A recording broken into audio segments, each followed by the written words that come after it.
اللہ الرحمن الرحیم۔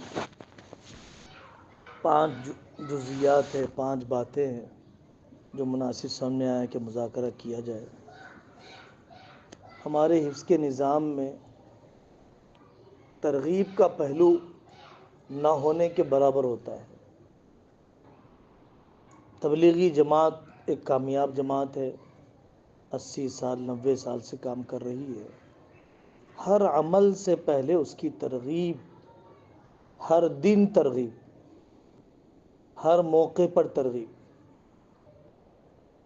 ترغیب سے واقعتاً انسان میں جذبات تازہ ہوتے ہیں، گرم ہوتے ہیں۔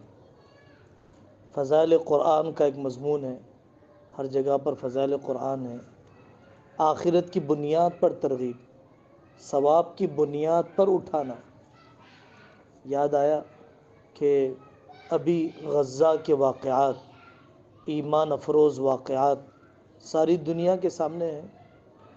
ان ایمان افروز واقعات کے پیچھے اس نسل کو جن ترغیبی مواد پر اٹھایا گیا ہے، جن فضائل پر اٹھایا گیا ہے، جو مضامین سنا کر قرآن پر اٹھایا گیا ہے، اور قرآن پر اٹھائے جانے کے بعد اس قوم میں جو بھی جانثاری، جو بھی فدائیت کے واقعات پیش آ رہے ہیں، اس مواد کو پڑھنے کی ضرورت ہے۔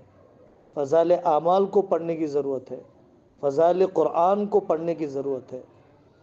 جذبات بنائے بغیر رٹانے کے کام میں لگانا بہت زیادہ دلی دلچسپی کے ساتھ نہیں ہوتا ہے۔ بقول مفتی سعید صاحب پالنپور رحمۃ اللہ علیہ کے، قیمتی تاج پہننا ہے ماں باپ کو، رگڑے جانا ہے بچے کو۔ عام طور پر ماں باپ جب بچے کو داخل کرواتے ہیں تو اسی فضیلت والی روایت کی بنیاد پر ہی ڈالتے ہیں، جو غلط نہیں ہے، واقعی بہت بڑا اللہ تعالیٰ کا انعام ہے، کوشش ہونی چاہیے۔ تو پہلی بات یہی ہے کہ ترغیب اور فضائل قرآن ہر دن، ہر 2-4 دن میں خاص صورت کے حفظ کروانے سے پہلے اس صورت کے فضائل، سیرت کی کتابوں میں لکھا ہوا ہے کہ مدینہ منورہ میں جب بچے وہ صورتیں پڑھ لیتے تھے جو حامیم سے شروع ہوتی ہیں تو سڑکوں پر پکارتے ہوئے پھرتے تھے، قرأنا الحوام قرأنا الحوام، ہم نے حامیم سے شروع ہونے والی صورتیں پڑھ لی ہے۔ دوسری بات، قرآن کے لیے حدیث سے ترغیب کے بعد تشویق بالقصص، اکابر کے واقعات، قرآن کے عشق سے واقعات۔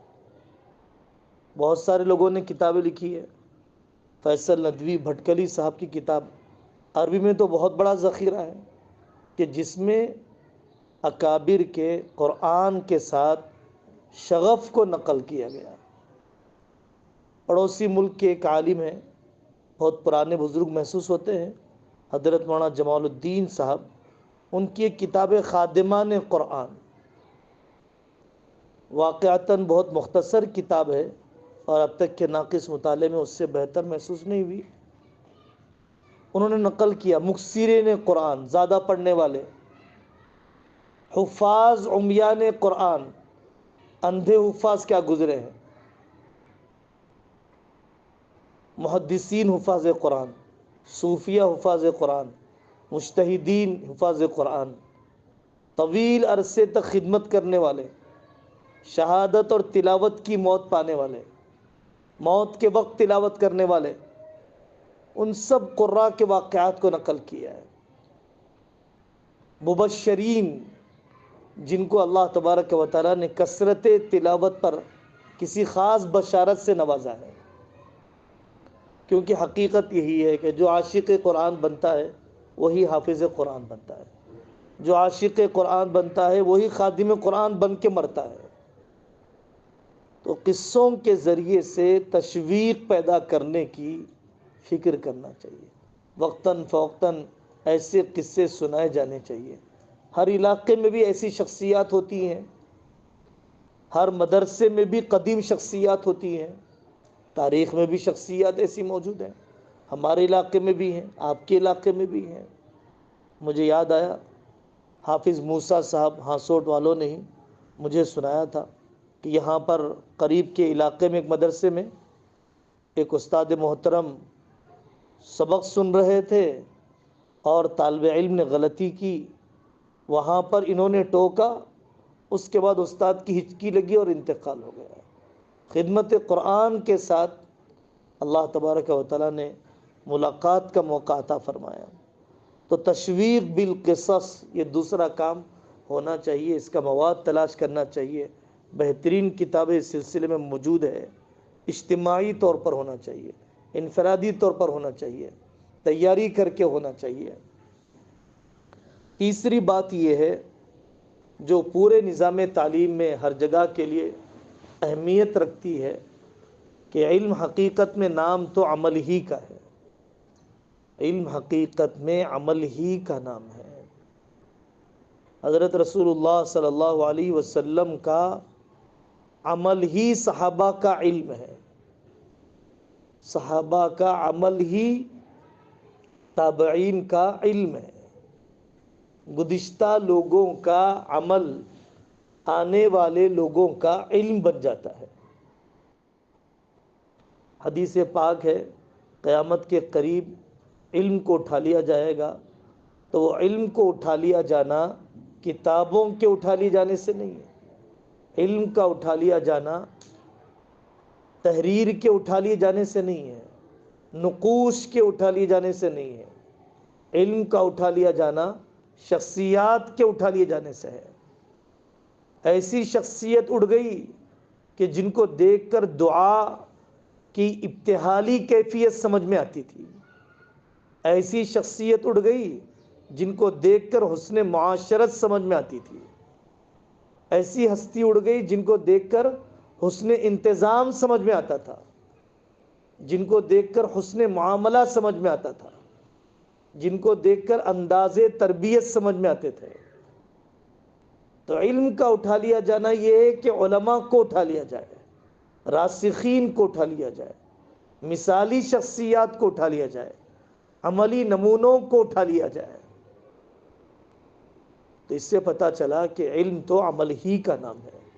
تو مجھے اور آپ کو اپنے طلباء کے لیے مثالی بن کر بتانا ہے کہ میرا استاد اپنی انتظامیہ کے ساتھ کیسا رہتا ہے، میرا استاد اپنی استانی ماں کے ساتھ کیسے رہتا ہے۔ آپ کے گجرات کے بڑے مشہور مقرر ہیں قاری احمد علی فلاحی صاحب، ترک سر کے ہی فارغ ہیں، وہ سناتے ہیں کہ قاری صدیق صاحب کے گھر پر میں چائے لانے کے لیے جاتا، کوئی مہمان آتے، حضرت کہتے بھائی استانی ماں سے جاؤ چائے بنا کے لاؤ، تب مجھے بہانہ مل جاتا کہ مجھے بھی چائے پینے مل جائے گی۔ اب استانی ماں کی جو شفقت ملتی تھی، استانی ماں کی جو اپنائیت ملتی تھی، بس اسی نے پورا تعلیمی سلسلہ کروا دیا، ورنہ تعلیمی سلسلے میں کوئی زیادہ چلنے کا شوق میرے دل میں نہیں تھا۔ یہ بہت بڑی بات ہے کہ ہم مثالی نمونہ بنیں۔ قاری امیر حسن صاحب رحمۃ اللہ علیہ یہ ملازم تھے ہردوئی میں، کئی سال تک 60-70 سال کے قریب ایک جگہ پر ملازم تھے، اور وہاں کا اصول تھا کہ 11 شوال کو مدرسے میں پہنچ جانا ہے۔ تو دنیا کے جس کونے میں بھی ہوتے، بہت سارے مریدوں کے شیخ تھے، شیخ الحدیث صاحب کے چہیتے خلیفہ تھے، تو چاہنے والوں کی بھی بڑی تعداد تھی، لیکن اپنے انتظامیہ کی اطاعت۔ حضرت ہردوئی رحمۃ اللہ علیہ ان کو جب بلانا ہوتا، حیدرآباد آتے ہو، تو جب وہ جانے لگتے تو حضرت ہردوئی رحمۃ اللہ علیہ پوچھتے بھی کون بلا رہا ہے؟ فلاں نلگنڈا والے بلا رہے ہیں، ایک ضلع ہے ہمارے یہاں، کس ٹرین سے جائیں گے، کھانا کون سا رہے گا، خادم کون رہے گا، راستے میں ضروریات کی تکمیل کیسے ہوگی، کتنے دن کا قیام رہے گا۔ مدرسے کے ذمہ دار ناظم محترم ہے، اپنے ملازم کے سفر کی پوری ترتیب، بالکل مزاج میں زمین آسمان کا فرق ہے۔ اور قاری امیر حسن صاحب رحمۃ اللہ علیہ تبدیلی ہوا، نقل مکانی کے لیے حیدرآباد اور مختلف صوبوں کا سفر کرتے، بہت لمبا عرصہ گزر گیا تو خط آتا، بہت دن گزر گئے آپ کی کمی محسوس ہو رہی ہے، تو قاری امیر حسن صاحب رحمۃ اللہ علیہ خط پڑھ کر کہتے دیکھو حضرت نے ہمیں کتنے پیار سے بلایا ہے، زندگیاں گزر گئیں ایک دوسرے سے وفاداری میں، ایک مشن کو لے کر چلنے میں، یہ عملی نمونے چاہیے۔ ان عملی نمونوں نے ہی کئی خاندانوں، کئی نسلوں، کئی اداروں کو کھڑا کر دیا ہے۔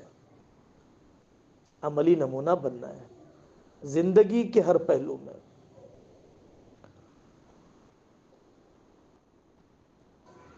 پانچویں بات یہ ہے کہ جب آدمی مدرس بن جاتا ہے تو اپنا علمی سفر ختم کر دیتا ہے۔ یہ عجیب مرض ہے کہ جیسے ہی عادتاً آدمی فارغ ہوتا ہے تو اپنے آپ کو عالم الکل سمجھ لیتا ہے اور بے قید اور بے لگام بنا لیتا ہے۔ میں پڑھنے کے زمانے میں پابند تھا، فلانے وقت میں جانے، فلانے وقت میں سونے، فلانے وقت میں اٹھنے کا، اب میں پابند نہیں ہوں۔ زمانے طالب علمی میں ضرورت تھی کہ مجھے مطالعہ کرنا چاہیے، اب مجھے ضرورت نہیں ہے۔ زمانے طالب علمی میں ضرورت تھی کہ بڑوں سے مراجعات کرنا چاہیے، لیکن اب مجھے مراجعات کی ضرورت نہیں ہے۔ حالانکہ بڑوں کا آدمی کے سر پر موجود رہنا اتنی بڑی نعمت ہے، جب محسوس ہوتا ہے جب بڑوں کا آسرا ختم ہو جاتا ہے۔ حضرت علی میاں ندوی رحمۃ اللہ علیہ اپنے بہت سے واقعات میں ایک واقعہ ضرور سناتے تھے کہ جس سفر میں حضرت رائے پوری رحمۃ اللہ علیہ کی سرپرستی رہی، دعا رہی، اسی سفر میں اللہ تعالیٰ نے کعبۃ اللہ کی چابی بھی عطا فرمائی، کعبۃ اللہ میں نماز پڑھنے کا موقع بھی عطا فرمایا۔ تو یہ تو ایک ظاہری بہت بڑا انعام ہے کعبۃ اللہ کی حاضری کا۔ اپنے مدرس بننے کے بعد اپنے علمی سفر کو ختم نہ کیا جائے، اپنے مطالعاتی سفر کو ختم نہ کیا جائے، اپنے آپ کو تربیت اور اصلاح سے مستغنی نہ سمجھا جائے، اپنے آپ کو بے قید اور بے لگام نہ کیا جائے محض رسمی سند کے ہاتھ میں آنے پر۔ جب آدمی فراغت کے بعد بھی زیادہ محتاج اور حاجت مند ہو جاتا ہے، بہت سے سنگین قسم کے مسائل، پیچیدہ قسم کے مسائل، گمبھیر قسم کے مسائل میں اپنے بڑوں کا زیادہ محتاج ہو جاتا ہے۔ اللہ تبارک و تعالی ان صفات و اعمال کے ساتھ ہم سب کو چلنے کی توفیق عطا فرمائے۔ ایک بات ذہن میں آ رہی تھی کہ محض ہم نے نظام بنایا اردو پڑھا دینے کا، گجراتی پڑھا دینے کا، انگریزی پڑھا دینے کا۔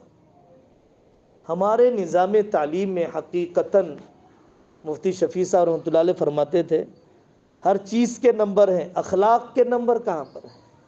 ناظرہ کے نمبر ہیں، حفظ قرآن کے نمبر ہیں، نحو کے نمبر ہیں، صرف کے نمبر ہیں، حدیث کے نمبر ہیں، اخلاق کے نمبر کہاں ہیں؟ یہ طالب علم کا غصہ قابو میں ہے، یہ طالب علم میں واقعی قیادت کی صلاحیت ہے، یہ طالب علم میں عجب اور کبر نہیں ہے۔ اخلاق کے نمبر کہاں ہیں؟ یہ طالب علم اجتماعی زندگی میں کامیاب طریقے سے چلتا ہے، اپنے عیب دیکھنے کا عادی ہے، نبھنے کی صلاحیت ہے، ایڈجسٹ ہونے کا ہنر ہے۔ اخلاق کے نمبر کہاں ہیں؟ تو جنسی تربیت، فکری تربیت، ایمانی تربیت ہوتی رہنی چاہیے۔ ہمارے مولانا ابراہیم صاحب نے بہت عرصے پہلے ایک اسکول میں واقعہ سنایا تھا، لطیفہ بھی ہے، غنودگی بھی آتی ہے تو اس لیے وہ لطیفہ ہی دہرا دیتا ہوں۔ طالب علم نے ڈارون کی تھیوری پڑھی اور اپنی والدہ سے آ کر پوچھا کہ امی ہم نے سنا ہے کہ پہلے بندر تھے ہم انسان بن گئے۔ تو والدہ نے ذہن صاف کیا کہ قرآن میں ہے بیٹا ہم نے آدم سے ہم انسان بنے ہیں، ہم کوئی بندر سے انسان نہیں بنے ہیں۔ والد کا ذہن اتنا دینی نہیں تھا تو والد سے جا کر پوچھا تو والد نے کہا کہ بیٹا استاد نے جو پڑھا وہ صحیح ہے، ہم بندر سے پھر انسان بن گئے۔ پھر وہ کنفیوز ہو گیا، پھر اپنی والدہ کے پاس آ کر پوچھنے لگا تو والدہ نے کہا کہ بیٹا والد صاحب نے اپنا فیملی بیک گراؤنڈ بتا دیا، میں نے اپنا فیملی بیک گراؤنڈ بتا دیا۔ ایمانی تربیت ہوتی رہنی چاہیے، جنسی تربیت ہوتی رہنی چاہیے۔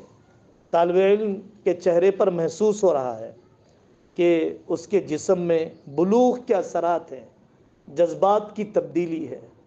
اب ایسی دہلیز میں داخل ہوتے ہوئے جوانی کی، اس کو عفت کے مسائل، پاک دامنی کے مسائل، بیداغ جوانی کے فضائل، تقوی کی اہمیت، اگر ہم نے یہ نہیں دیا تو حقیقت میں اس کو اس عمر کے مرحلے کا دین نہیں دیا ہے۔ تو یہ آخری بات ہے کہ ہمیں اپنے تعلیمی نصاب کے ساتھ اخلاقی پہلوؤں پر توجہ دینا چاہیے۔